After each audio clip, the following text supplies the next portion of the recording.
morning, good afternoon, good evening, wherever you are, whatever you're doing, and welcome to another episode of Media Matters for Anfield Index. One that we appreciate is slightly later than planned, so sorry for the delay, but technical difficulties can always creep in. And here we are, ladies and gents, on a Wednesday that we should really just all be excited talking about the parade, the celebrations, the transfer targets. And yet it's been marked by the incident as part of the parade, hasn't it? So it's right to talk about that. And I've got, as ever, the renowned and the respected David Lynch with me. And I suppose, David, we'll get straight into this one because there's a million things to talk about. But there's only one place we should really start with everything that we're discussing. And almost fast forward into the latest news we've got. We got that briefing yesterday from Merseyside's Police Assistant Chief Constable Jenny Sims. And it's important to say, I almost gave a little punch of the air, but when she confirmed if the 50 treated, the 11 still in hospital are all in stable condition, that was the most important result of the weekend, wasn't it? Yeah, absolutely. I mean, you just, at the time it happens, you're panicking, aren't you, and thinking the worst, really. And so it was just kind of keeping an eye on those updates and really just hoping and praying for the best, really. And, obviously it's terrible what has happened and so many people are injured in hospital and things like that. But you've got to be kind of happy with this outcome in that it could have been so much worse, and so grateful that the 11 who were, not great, but they're stable, they're being looked after, they're on the road to recovery. So that is, really great news, really. And I think, thank goodness, really, because that means that we can all kind of focus on the positives from that and not let one terrible moment, take away from what was an incredibly joyous and celebratory occasion, really. So I'm delighted to hear that, really. And you send everyone who's still being treated all the best and hope they have a speedy recovery. But thank goodness it wasn't any worse than that, really. Yeah, thoughts and prayers all with those still being treated, and fingers crossed they are out of hospital and safe as quickly as possible. And you're right to talk about that final day, because the scenes, the numbers, everything about it, up until that part, it was just, I'd almost describe it as unparalleled, unlike anything I'd ever seen before. Is that a fair description? Yeah, I would think so. I mean, I can't imagine there's ever been a parade for a trophy win that's been as big as that. I mean, the estimate, there was kind of 1.5 million people roughly along the route, really, which is just off its head, isn't it? I mean, you saw the scenes of people coming in from all over the country, people coming from much further afield. I mean, I couldn't believe really how many kind of different accents and nationalities I was seeing and hearing throughout that couple of days. Really, people had flown in not because they had tickets to the game, but just to be in the city for that moment, to celebrate the trophy lift, to be there for the parade as well. I could not believe really the amount of people that turned out. So unbelievable. And the scenes and the pictures, the video are all absolutely phenomenal. And people have been waiting 35 years for this. And I think it absolutely lived up to expectations in terms of the scale of it and the beauty of it, really. So, absolutely incredible scenes. And it just shows you that the Liverpool Football Club is, really, really special, isn't it? Yeah, it is special. And what makes it special, it's important to talk about this, is the fan base, because I'm sure people have seen this on social media. In this sort of terrible situation, there's just something unique about our fan base. The way people rallied round, giving lifts, sorting accommodation, offering up various things. It just shows how special a club and fan base this is, doesn't it? Yeah, absolutely. I mean, you talk about people, the locals, by the way, Scousers, and kind of the reputation they maybe get from the rest of the country and all the nonsense that's talked about Scousers, really, and the way that they're put down by other people. Small-minded people, I hasten to add. Not all people across the country are like this, but particularly small-minded people who are like that. But you see in moments like this the reality of it all, and the amount of people that would try, offering up sofas or beds or lifts or anything. The real kind-heartedness that kind of is the at the heart of the city, really. And then also, I think Liverpool supporters, even if they're from outside of Liverpool, you buy into that ethos, because that's what you find attractive. That's, part of it. It's not just because, this is good football team, I like them. It's the everything that's behind it, and the city is really at the heart of all of this, and the ethos that's there, and that bleeds into the football club. And so Liverpool fans as a whole, the fact that it was kind of in moments, by all accounts in the city, kind of packed out in areas, really difficult to get through, the transport issues they're having, queuing for hours with all that going on, and the fact that everybody was just looking after each other, and there was no kind of disorder outside of that horrible moment. And I think that speaks volumes about Liverpool supporters, Liverpudlians, just everything to do with the club and the city, really. And the fact that they all pulled together in that moment, I think speaks absolute volumes, really, about everybody who's involved in this club.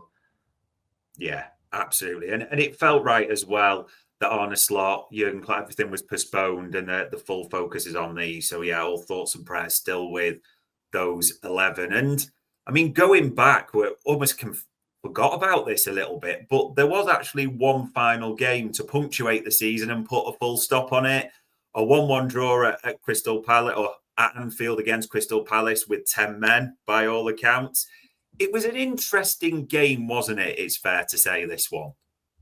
Yeah, it was kind of more of a game than I really expected in terms of, because it didn't matter, both sides being, obviously Palace coming after the cup win, Liverpool obviously just waiting to lift the trophy. I kind of thought it'd be a bit of a kind of, a bit of a nothing game, really, but it actually was quite entertaining in the end. And I thought Palace showed how good of a team they are, how well set up they are, but also they've got just real quality all the way through. And then Liverpool, of course, showed kind of a bit of spirit of champions as well. And it was great, actually, after they score that, there's the huge roars. And, you would have thought it was like a Champions League semi-final or something. It meant something to everyone. And, I'm glad that Liverpool did score as well, and that there was that moment, that let off, because, it didn't matter about the result. And if they'd got beaten, so what? But it was nice that everybody had that moment to celebrate the goal, and everybody to, kind of go mad in that moment. So that was great, really. And the fact that they avoided defeat was nice in the end as well. So it was a decent game, entertaining as well, and particularly the last bit when they were just going at each other.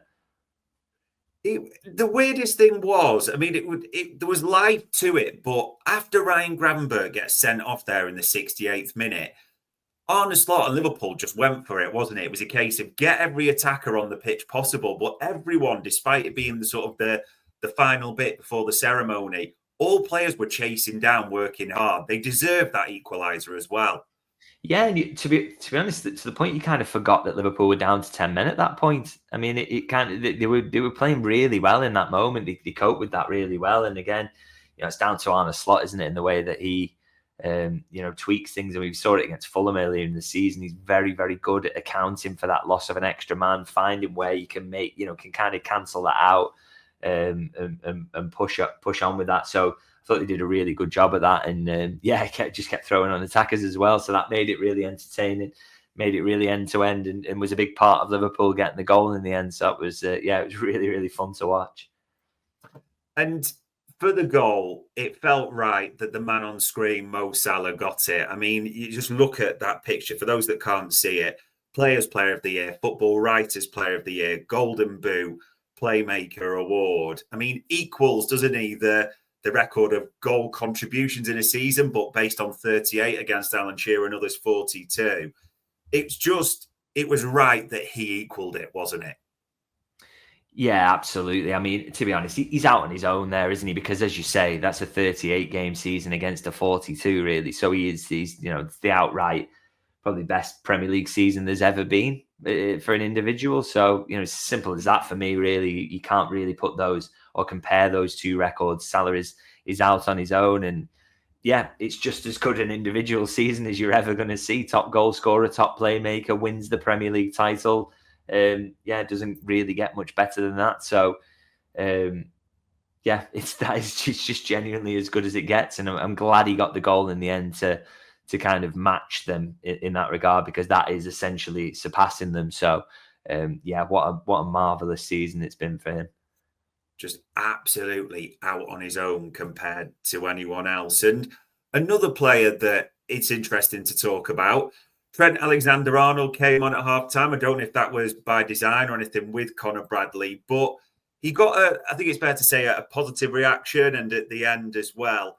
Any surprise at that with you, or did you think that was always going to happen? Didn't know what to expect, if I'm being honest. Obviously saw him warming up at half-time and kind of thought, oh, there could be some booing in the offing here, but you really did not know what to expect. And then obviously he comes on and it's a really warm reception, and a really warm reception for him throughout the day. And I have to say, I've written about kind of completely understanding why fans are frustrated with him. I've spoken about that in the past, and very much sympathise with that view. But I was also, as much as that is true, I was glad to see that it ended in this way, because I think ultimately at the Arsenal game and around that, everybody made the point, we're not happy about this. You've had us off. This has been engineered, and the supporters are really not happy about the way you've done that, particularly as you're a lad who said you only ever wanted this. So I totally get those frustrations and why that booing happened. But then the point got made then. There was no need to do it again. And so at some point, it's also worth recognising that, yeah, he has been there for 20 years. He's a local lad. He's been part of a team that's taken Liverpool from being, also runs pretty much to very much constantly in contention now for Premier League titles and Champions Leagues. He's been a big part of that journey, and a world-class player and a big contributing factor to the successes they've had in that time. So he got booed against Arsenal. Everyone told him how unhappy they were.